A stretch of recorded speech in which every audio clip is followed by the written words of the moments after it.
මං අද කතා කරන්න යන්නේ ඔයාගේ මගේ අපි හැමෝගෙම ජීවිතවල තියෙන ලොකු ප්‍රශ්නයක් ගැන. ඒ තමයි කම්මැලිකම. මෙන්න මේ කියන කාරණාව නිසා ඔයාගේ ජීවිතේ එන්නම පස්සට යනවා වගේද? හීන ගොඩක් ඔළුවේ තියාගෙන වැඩ කරත් වැඩ ගොඩ ගැහිලා වගේද? එහෙනම් එන්න. අපි ඔයාගේ ওই ජීවිතය ඇතුළට එබිලා බලලම මේ ප්‍රශ්නෙට උත්තරේ හොයාගමු. දන්නවද දවසක් මට හිතුණා කම්මැලිකම. එහෙමත් නැත්තම් තමන්ගේ ශක්තිය භාවිතා කරන්න තියෙන අකමැත්ත. මේ ලෝකේ ජයග්‍රාහකයින් කියන පුද්ගලයන්ට එන්නේ නැද්ද කියලා. ඒකෙදි මං දැනගත්තා අපිට මට ඔයාට වගේම එයාලටත් මේ කම්මැලිකම කියන ෆීලින් එක දැනෙනවා. හැබැයි එයාලට හොඳ විනයක් තියෙනවා. තමන්ගේ හිතට එන බාධා කිරීම වලින් තොරව තමන්ගේ ශක්තිය මෙහෙवला සාර්ථකව වැඩ කරන්න. ඔයාම පොඩ්ඩක් හොඳට හිතලා බලන්න. අපි පුරුදු වෙලා තියෙන්නෙම මොකක් හරි වැඩක් කරලා ඉවර වුණ ගමන් අද නම් මට හොඳටම මහන්සි, අද නම් මාර අමාරු දවසක් වගේ නෙගටිව් තින්කින් ගැන කතා කරන්න. ඔයා දන්නවද ලෝකෙ සාර්ථකව තැනකට ගිහින් ඉන්න මිනිස්සු ඔය වගේ නෙගටිව් දේවල් හිතනවට වඩා හිතන්නේ අද නම් මම වැඩ ගොඩක් කරා, ටිකක් මහන්සි වුණත් අවසන් කරපු වැඩ සහ ඒ වගේ සාර්ථකත්වය දැක්කහම මට මාරම සතුටුයි වගේ මයින්ඩ් එකකින්. ඉතින් මම ඔයාටත් යෝජනා කරනවා ඔයත් මේ නෙගටිව් තින්කින් ටික පොඩ්ඩකට පැත්තකට කරලා තියලා සාර්ථක මිනිස්සෙක් හිතනවා වගේ ඔයාගේ මයින්ඩ් එක හදාගන්න කියලා. ඔයා හිතන්න ඔයාට මොකක්ම හරි දෙයක් කරන්න ඕනි.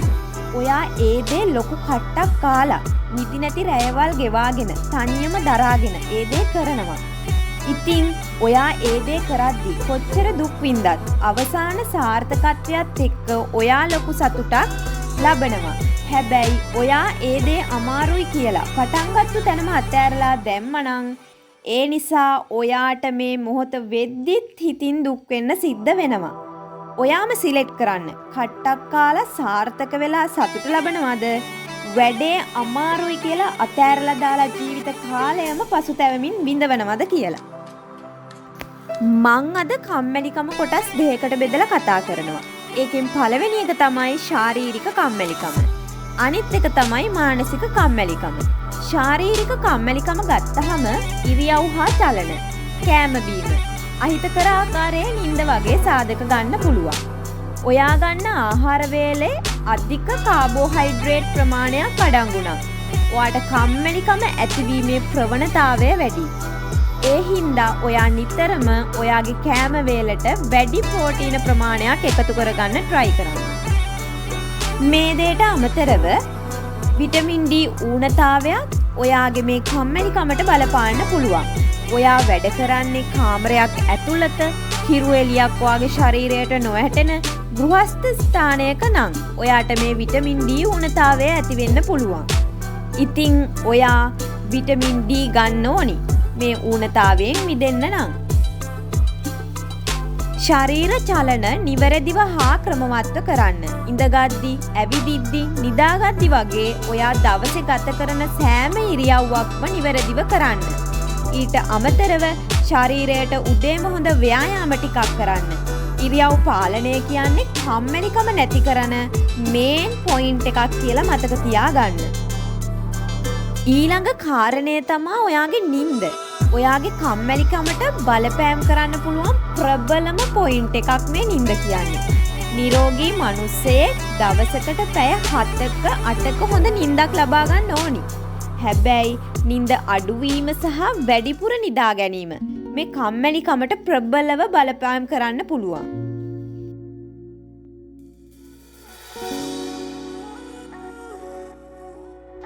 අපි කතා කරේ ශාරීරික කම්මැලිකම ගැන. අපි දැන් කතා කරමු මානසික කම්මැලිකම ගැන.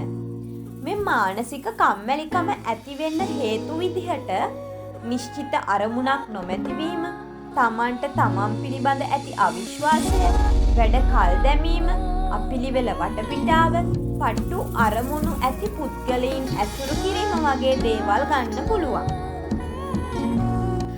ඔයා නිශ්චිත අරමුණක් නැතිව වැඩක් පටන් ගත්තොත් ඔයා ඒ වෙනුවෙන් යොදන කාලය ඵලදායී වෙන්නේ නැහැ. කිසිම වෙලාවක කිසිම පුද්ගලයෙක් තම ස්වභාවයෙන්ම ධෛර්යවත් වෙන්නේ නැහැ. හිතට අරමුණක් දීලා තිබුණොත් විතරයි අපි ඒ අරමුණ වෙනුවෙන් වැඩ කරන්නේ. ඒත් වැදගත්ම දේ තමයි තමන්ට තමන් ගැන තියෙන විශ්වාසය. හුඟක් අයට තමන්ට තමන්ව විශ්වාස නැහැ. සමහර වෙලාවට සමහර තැන්වල අවිශ්වාසයෙන් හින්දා අපි එකතැන පල් වෙනවා. මට මේක කරන්න පුළුවන් වෙයිද? මම මේක කළොත් අනික් අය මට hina වෙයිද? මේ වගේ දේවල් හිතලා වැඩ කරන්න ගියොත් අපිට අපේ වැඩක් කවදාවත් සාර්ථක කරගන්න හම්බ වෙන්නේ නැහැ. ඔයාට අලුත් දෙයක් කරන්න යනකොට බයක් දැනෙනවා. It's okay. but ඔයා දක්ෂ වෙන්න ඕන ඒ බය හිතේ විතරක් තියාගෙන ඔයාගේ අරමුණ ජය ගන්න. ඊළඟ දේ තමයි අද නම් බෑ, දැන් නම් බෑ, කෑම කෑව හින්දා බෑ, උදේ පාන්දර වැඩි හින්දා බෑ වගේ හේතු හදාගෙන වැඩ කල් දැමීම කම්මැලිකමට හේතුවක්. මේ වගේ වෙලාවට ඔයා හිතන්න ඔයාගේ හදවත ගැන. එයා ඔය විදිහට රුධිරය බෙදා හැරීම කල් දැමුවොත් ඔයාට මොනවා වෙයිද? මනස නිරවුල් කර ගැනීම වගේම ඔයාගේ අවට පරිසරය නිරවුල්ව තියා ගැනීමත් ඔයාට ජයග්‍රහණයට හේතුවක්. ඔයාගේ කාමරයට ගියාම ඔයාට වැඩක් කරන්න තියා ඉන්නවත් හිතෙන්නේ නැත්තම් ඔයා වැඩ කරන තැන ඉතා අපිරිසිදුයි නම් මානසික පීඩාකාරී වටපිටාවක් නම් තියෙන්නේ ඔයාට කම්මැලිකම ඇති වෙන්න පුළුවන්. මොකද තමාවට පිළිවෙලක් නැහැ කියන එකෙන් කියවෙන්නේ ඔයා තවමත් වැඩේ පටන් ගන්න සූදානමක් නැහැයි කියන කාරණයයි. පටු අරමුණක් ඇති ඍණාත්මක මිනිසුන් ආශ්‍රය කිරීමද අපේ ජීවිතයේ සාරය උරාබොන පිළිලයක් හා සමානයි. ඔවුන් ඔබට ඉදිරියට යන්න නොදෙනවා සේම ඔබ ඉන්න තැනින් පහළට ඇදලා දාන්නත් කටයුතු කරනවාමයි.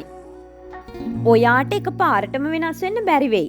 ජපානයේ ආයතන වලින් ගොඩක් ආයතන පිළිපදින්නේ කයිසෙන් ප්‍රතිපත්තිය හෙවත් මිනිත්තුවේ ප්‍රතිපත්තිය. ඔයා මේ ප්‍රතිපත්තිය ඔයාගේ ජීවිතයට ඇඩ් කරගන්න. මිනිත්තුවේ ප්‍රතිපත්තිය කියන්නේ දිනකට එක මිනිත්තුවක් එකම කාර්යයක් සඳහා යෙදවීම. නිදි වරාගෙන කන්නේ බොන්නේ නැතිව ජීවිතේ එපා කරගෙන වැඩ කරන්න ඕනේ නෑ. හැබැයි කරන වැඩේ තිතට කරගෙන යන්න. ඔයා උදේ නැගිට්ටාම අනිවාර්යෙන් මූණ හොදනවා නේද? අන්න ඒ වගේ දෛනිකව අනිවාර්යෙන් පුරුද්දක් වශයෙන් ඔයාගේ අරමුණට අවශ්‍ය දේ සිදු කරන්න. අනිත් මිනිස්සු නිදාගද්දි ඔයාට නිදි වරන්න වෙයි. අනිත් මිනිස්සු ට්‍රිප් අද්දි ඔයාට වැඩ කරන්න වෙයි. අනිත් මිනිස්සු විනෝද වෙද්දි ඔයාට ඔයාගේ ටාගට් එක ෆෝකස් කරලා වැඩ කරන්න වෙයි. කමක් නෑ මිත්‍රයා. ඒ අවස්ථාවල දැනෙන වේදනාව දරාගෙන වැඩ කරන්න. එක වැඩක් ඉවර කරාම ලැබෙන සතුට එවෙලට දැනෙන తాවකාලික සතුටට වඩා සෑහෙන්න දැනෙනවා මිත්‍රයා. ඔයා හිතන්න. ඔයාගේ අම්මට තාත්තට ලෙඩ වෙලා බෙහෙත් ටිකක් අරන් දෙන්න ඔයාගේ අතේ සල්ලි නැති වුණොත් ඔයාට ඒක කොච්චර දැනේවිද? ඒ වගේ සංවේදී තැන්වලට මුහුණ දෙන්න නම් මේ වෙලාවේ ඔයා කැපවීමක් කරන්නම ඕන. කඩෙන් අරන් කන අඹ ගෙඩියට වඩා මහන්සි වෙලා ගහකින් කඩාගෙන කන අඹ ගෙඩිය රස වැඩි මිත්‍රයා. ඒ නිසා මහන්සි වෙලා වැඩ කරන්න. ලෝකේ සාර්ථක මිනිස්සු අවදි කරන්න එලාම් තිබුණේ නෑ. ඔවුන්ගේ ටාගට් එක විසින්ම හැරෙව්වා. 999 සැරයක් අසාර්ථක වුණ තෝමස් අල්වා එඩිසන් බල්බය හොයාගත්තා. 999 සැරයක් කම්මැලිකමත් එක්ක සටන් කරලා එක වතාවක් හරි පෙරදුනා නම් අද මුළු ලෝකෙම රාත්‍රී අඳුරේ නේද? පහසු කලාපයෙන් එළියට එන්න. කම්ෆර්ට් සෝන් එකෙන් පිට තමයි කොයි වෙලාවෙත් සාර්ථකත්වයේ රැඳිලා තියෙන්නේ.